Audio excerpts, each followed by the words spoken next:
Spurs up, Carolina fans. This is Phil Harris once again here at the Ruckin Rooster Show. Got a very special guest this time around. Sean Cailteux is with us. Sean, how the hell are you? I'm good. How are you, Phil? Not too bad, not too bad. Tell us your origin story with rugby and where you're from. Yeah, so I'm from St. Louis, Missouri. I started playing rugby when I was a freshman in high school. So when I was 14 years old, I played all 4 years of high school. And then I came here to South Carolina in 2018, fall 2018, started playing rugby with the club in spring 2019, played until I graduated just last semester. Right on, right on. How did you choose the University of South Carolina? What went into that decision? Yeah, so one thing was the weather. Where I come from, it's still pretty cold this time of year. It's nice to be able to wear shorts. But another thing was I knew going into my college decision that I wanted to double major in economics and Russian. Mhm. And the University of South Carolina happened to be one of the handful of universities that would let me do that. So that was a big factor as well. Very nice. Now, what is your current role with the team and how did that come about? Yeah, so I'm I'm trying to remember my official title, recruiting and communications coordinator for this semester. Okay. And what had happened was Coach Roberts was looking for an intern to kind of help him manage some of the recruiting, communications, administrative stuff because it's a lot as I've Yeah. gotten. And I was able to apply for that right after I graduated, and I'm glad to be here. The reason that I'm still in Columbia, even though I'm not from here, Mhm. is I'm going to law school next year. Not quite sure where yet, but I kind of have this semester off, so I'm Okay. in Columbia, and I'm just working. Congratulations on that. It's very exciting for you. Tell us about the recruiting process and how that's gone so far for Carolina Rugby this year. Yeah, so the recruiting process for college rugby can be kind of strange because part of it is getting high school players to even know you exist in a certain way. Right. Now people look at the University of South Carolina, and I think if you know about college rugby, you just kind of assume there's a rugby team, but that Right. doesn't mean they know a single thing about you, Mhm. about your history, about current players that you have. So that's part of it. That's a part of it that isn't the case for a lot of other college sports. So a lot of my role has just been gathering recruit contacts so that we can let them know who we are and Mhm. what we're about and what kind of Yeah. opportunities we can provide for them. What kind of questions are you getting from recruits? Can you share that with us? Yeah, they ask about scholarships, and so I'm able to tell them about the Smolka scholarship program that we have and things Mhm. like that. And they ask about what team culture, which we have a great team culture. It was my favorite thing about playing here. Yeah. So yeah, those are kind of the things that they ask about the most. You've discussed your majors and you talked about being looking into going to law school in the future. What do you plan on doing long term? Do you have a sight on that? Yeah, so there's a couple different options that I'm considering. I know I definitely wanted to be internationally involved, so we're talking international law. Mhm. So part of my post grad plans right now is to go to law school, but also engage in a program that allow me to get my master's in Russian and Eastern European studies at the same time. Wow. Because I know I want to work in the international sphere in international law with that region Mhm. specifically. Is the United Nations on your radar at all? Well, they have been. When I was a freshman in college, actually, we have at least one alumni from the University of South Carolina who actively works with the United Nations. Like I can't recall his name at this time, but him and I spoke, and we kind of came to the conclusion that I wasn't ready yet. Ah, okay. So that is on my radar, but who knows when exactly that'll be more realistic. All right. With your studies at Carolina, what has your impressions been of the crisis that's going on in the region there? Yeah, I don't even have to say it, but I will say it that it's complicated, and really really heartbreaking stuff all around. Right.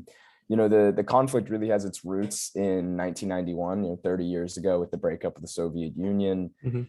and there's just it's been a whole lot of different messes and mistakes by different Western and Eastern leaders since Mm. then, and I have a number of friends from Russia and from Ukraine, and I kind of get to see firsthand the impact that's having on, well, the Ukrainians who are having their country invaded, and there's been just an unbelievable amount of death and destruction. And then I also see, from the Russian side of things, just how many Russians, of course, do not want this Right. and do not support the war, and how harshly they are being oppressed for trying to resist. Right.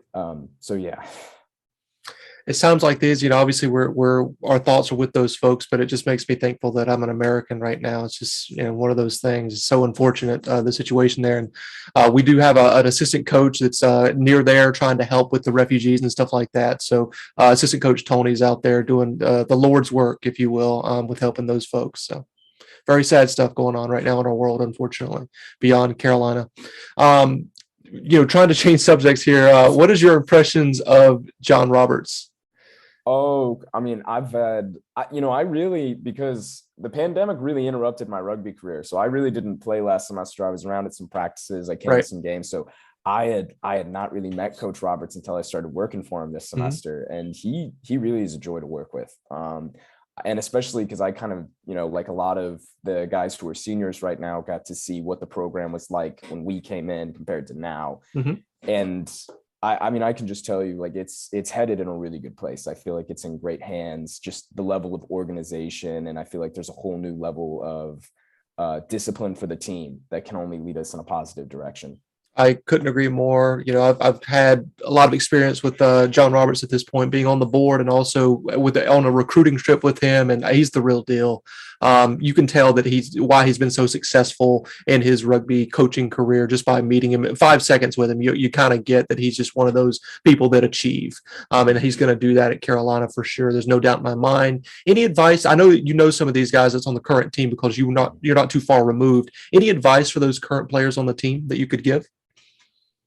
Yeah, it kind of harkens back to when I was playing, which is you're never in good enough shape. You always can go for another run. That's the problem we'd always get into. We'd get into a good conditioning routine as a team and think, okay, now we're in perfect shape. We're good for the rest of the season. And you can always be doing more. That's the truth of it. That's absolutely true. And when I played, I didn't take that as seriously as I should have, because in the second half of games, when there's 20 minutes left, boy, you're in a miserable place if you're not as extremely fit as you could be. So yeah, I concur with that 1,000%. Make sure you're getting in those conditions for sure. If you're a recruit, if there's a recruit out there watching or listening to this, what would you say to them about coming to Carolina and playing rugby here? Oh my gosh, there's a lot to say. I think kind of what I realized is, well, one, of course, and this is just about the sport of rugby in general, which is the camaraderie. But I think here at South Carolina, you get to associate with such a diverse group of guys who are all playing the same sport. Like you're united, you've got guys from South Carolina, Georgia, North Carolina, and then you're also playing with a bunch of guys from Pennsylvania, New York, New Jersey, or you're like me and you're from the Midwest. And you've got all these different kinds of majors and guys just involved in all different kinds of things. And that was really an enjoyable experience for me because, of course, we're all united in this one goal of winning rugby games, but also you get to glimpse into some lives very different than your own. Absolutely. Yeah. It's a very diverse crowd. It always has been. We've got people from the North and we've got internationals as well and people from all over the country. So it is a great mix of gents on the team always. Let's move into one word association before we get you out of here, Sean. So I'm going to say one word or a couple of words. And the first thing that jumped into your mind, just let me know what it is. Okay. All right. Williams-Brice. Fans. Hell yeah. John Roberts. Discipline. The Horseshoe. Sun. All right. Carolina. Happy. Gamecocks. Brave. Last one here is rugby. Fun. I agree 1,000%. Sean, this has been awesome, man. Thank you for doing this. And thank you for continuing with your work with the program. We really appreciate you. And we're going to say 2 words to get out of here this time around. I think you know what it is. I always say it at the beginning of the show. In 3, 2, 1, Spurs up. Spurs up. Woo!